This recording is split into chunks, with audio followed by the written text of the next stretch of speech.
Pennsylvania versus Texas. If you're thinking about moving from Texas to Pennsylvania, you're probably wondering what are some of the major differences between these two states. We're gonna go over a bunch of different things, such as which state is more affordable, which state has the overall better quality of life, and so much more. Hey there, I'm Corey Benhart, your Pennsylvania realtor, and I specialize in helping people move to the great state of Pennsylvania. So if you're thinking about making the move, I would love to help you find your perfect Pennsylvania home. All of my contact information is below, and the first thing that we have to talk about is the different median price points for a home in both of these states. Pennsylvania's average home sale price throughout the entire state is $270,035. The average home price throughout Texas is $315,831. The different housing types that we have here in Pennsylvania are much different and a lot more different options than you may have in Texas. Texas has a lot more space to build out, whereas Pennsylvania and the East Coast, we build up. So we have a lot more options for the different housing styles. We have single family homes just like what Texas has, but we also have a lot of townhomes, condos, and twins as well. Another thing about Pennsylvania real estate is that our homes are typically a lot older compared to some of the other different areas throughout the country, because our homes are built to last for a long time through many years and many different weather conditions. The average age of a home in Texas is 33,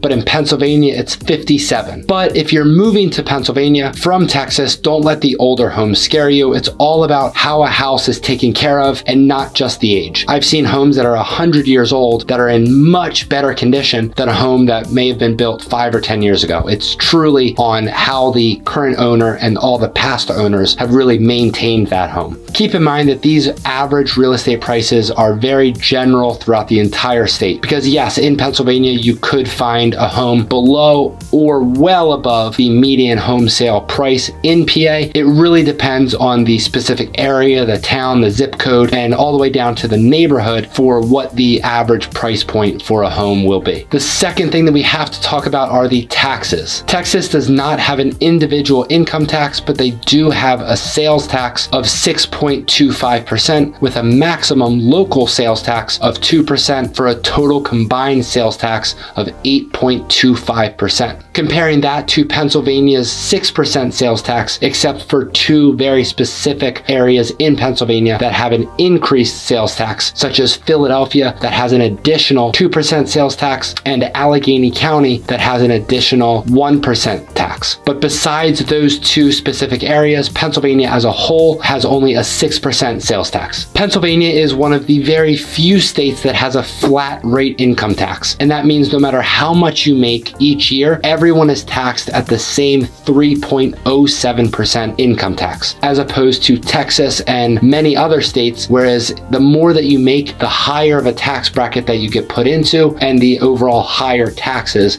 that you pay on the income that you make. Lastly, when it comes to property taxes for each state, Texas has a property tax rate of 1.80% and Pennsylvania has a property tax rate of 1.58%. Next, we have the weather. There is an obvious huge difference between the two states and the weather that we have. Pennsylvania gets a lot more snow, but Texas gets hit with hurricanes. Some of the not so obvious weather information between these two states is that Pennsylvania on average receives between 38 and 42 inches of rain each year compared to around 27 inches in Texas. More snow in Pennsylvania obviously means that it gets much colder in Pennsylvania as opposed to Texas. The average winter temperature range in Texas is between 32 and 45 degrees compared to the winters in Pennsylvania, where the average range is between 27 to 45 degrees. I was born and raised here in Pennsylvania, so I can tell you firsthand that some winters we get pretty lucky and the temperatures are pretty mild and really not too bad at all, with very little snow, as opposed to some winters it feels like 25 degrees for weeks on end and we get tons of snow. One of the main things that I hear from my clients that are moving into Pennsylvania is that although they're very excited to experience all 4 seasons, they're not too crazy about the winter months because they just don't know what to do when it's going to be so cold out and they don't just want to be stuck inside. But the good news is that probably the best thing about winter in Pennsylvania is that it doesn't really slow down many people. What I mean by that is if people like to bike or hike or run or pretty much do anything outside, it doesn't really matter whether it's in the dead of summer or in the dead of winter. People are still doing it. They're still jogging, still riding bikes, they're still fishing, still boating. There's really not that many activities here in Pennsylvania that winter stops. If you're a fan of winter sports or just want to learn, PA is obviously a great option for skiing, snowboarding, ice fishing, ice skating, and so much more. Pennsylvania is one of the few states that experiences all 4 seasons. So if you have never experienced all 4 seasons, that's definitely something to look forward to, because you can enjoy the outdoors all year long in Pennsylvania, as opposed to Texas, where it just might be too hot in the summer, where there's really not that much to do outside. The next thing that we have to talk about is the overall healthcare ratings between Texas and Pennsylvania. One thing that's not really too well known about Pennsylvania is it's actually one of the best states for healthcare throughout the entire United States. The Philadelphia area has some of the best hospitals in the entire country, including the Hospital of the University of Pennsylvania, Children's Hospital of Philadelphia, and a couple more, all scattered throughout Pennsylvania. In fact, 1 in 6 doctors throughout the entire country were trained right in Philadelphia. According to US News, Pennsylvania was ranked as the 19th top state for healthcare all throughout the United States, with only 7.9% of the state without healthcare, compared to the national average of 12.9%. Texas healthcare was ranked as 31st overall, with 24.5% of Texas residents without healthcare. All right, so the next thing that we have to talk about is the transportation. Texas as a whole is very spread out, so you most likely will need your car no matter where you have to go. Pennsylvania is a very transportation friendly state because we have Philadelphia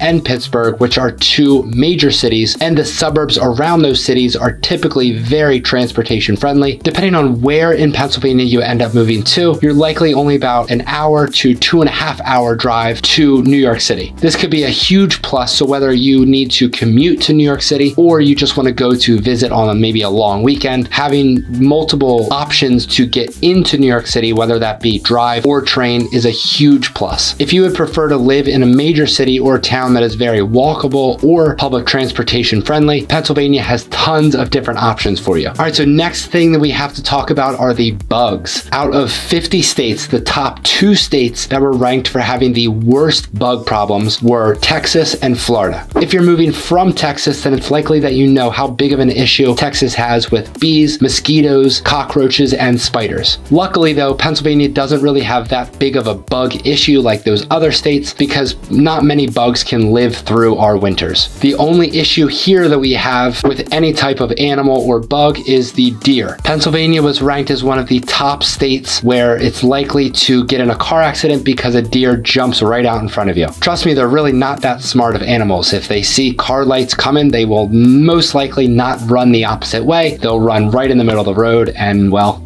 that's how Pennsylvania has such a high deer accident count. But of course, depending on where in Pennsylvania you live, if you live in more of an urban area in Pennsylvania, then that's not likely too big of an issue. All right, so now let's talk about how quickly Texas is growing and changing. Just within the last 10 years, the population in Texas has grown by 4 million people. 500,000 residents have moved to Texas just in 2020 alone. But also in 2020, around 430,000 Texans left the state. Just from 2020 to 2022, the Texas real estate market has appreciated over 40.5%, which is great for people that have already lived in Texas prior to 2020, but with such an intense population and appreciation growth, that'll likely cause big issues in the years to come. Unfortunately, every single day, more and more people are getting priced out of Texas and can no longer afford to live there. Residents from much more expensive states such as California